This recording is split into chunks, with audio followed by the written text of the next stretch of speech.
नमस्कार, मैं शिवानी रतूड़ी लाइव में आपका स्वागत करती हूं। बिहार सरकार ने राज्य के हजारों वित्त रहित शिक्षकों और कर्मचारियों के लिए एक ऐतिहासिक फैसला लिया है।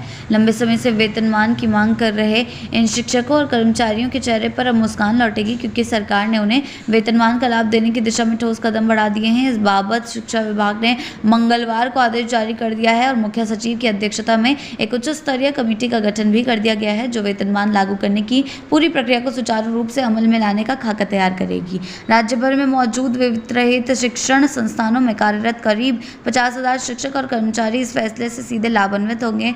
आपको बता दें, इनमें 225 वित्त रहित डिग्री कॉलेजों में कार्यरत लगभग 15,000 शिक्षक और कर्मचारी शामिल हैं। साथ ही 625 वित्त अनुदानित हाई स्कूल और 599 इंटर कॉलेजों के 25,000 से अधिक शिक्षक और कर्मचारी भी इस योजना के दायरे में आएंगे। ये सभी वर्षों में वेतनमान की राह पर देख रहे थे और अब जाकर उनकी मेहनत को सरकार ने मान्यता दी। जब उप मुख्यमंत्री सम्राट चौधरी ने इस महत्वपूर्ण फैसले को लेकर मुख्यमंत्री नीतीश कुमार को श्रेय देते हुए ट्वीट किया, मुख्यमंत्री श्री नीतीश कुमार जी के द्वारा वित्त रहित शिक्षकों के लिए बड़ी खुशखबरी है। सरकार अब वित्त रहित शिक्षकों के लिए वेतनमान समेत सभी विषयों को लागू करेगी। उन्होंने इस फैसले के लिए सभी शिक्षकों और कर्मचारियों को हार्दिक बधाई और शुभकामनाएं भी दी। सरकार द्वारा गठित उच्च स्तरीय समिति में विकास आयुक्त, सामान्य प्रशासन विभाग के अपर मुख्य सचिव, वित्त विभाग के अपर मुख्य सचिव या प्रधान सचिव, बिहार विद्यालय परीक्षा समिति के अध्यक्ष, अल्पसंख्यक कल्याण विभाग के सचिव, माध्यमिक शिक्षा निदेशक और प्राथमिक शिक्षा निदेशक को सदस्य बनाया गया।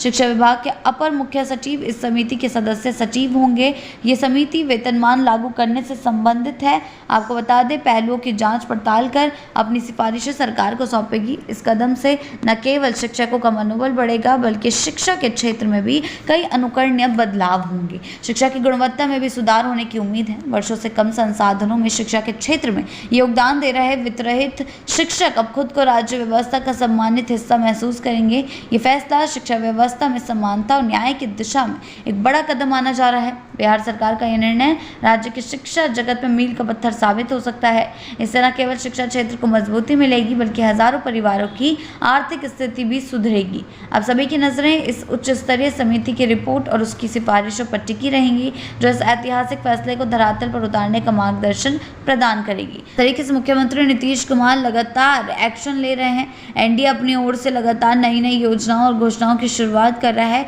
वो सीधे तौर पर हमला है विपक्ष पर, तेजस्वी यादव पर, क्योंकि तेजस्वी यादव जहां अपना एजेंडा पेश नहीं कर पा रहे हैं, जहां जनता के सामने कोई विजन नहीं रख पा रहे हैं, वहीं दूसरी ओर नीतीश कुमार एक के बाद एक एक्शन लिए जा रहे हैं जनता की भलाई के लिए, जनता के लिए। अब देखना ये होगा कि आगे चलकर ये चीज़ तेजस्वी पर कितनी भारी पड़ती। ऐसी ही अपडेट्स के लिए जुड़े रहे हैं लाइव के साथ ही चैनल को सब्सक्राइब करना ना भूलें और हमारी फेसबुक और वेबसाइट के साथ भी जरूर जुड़ें।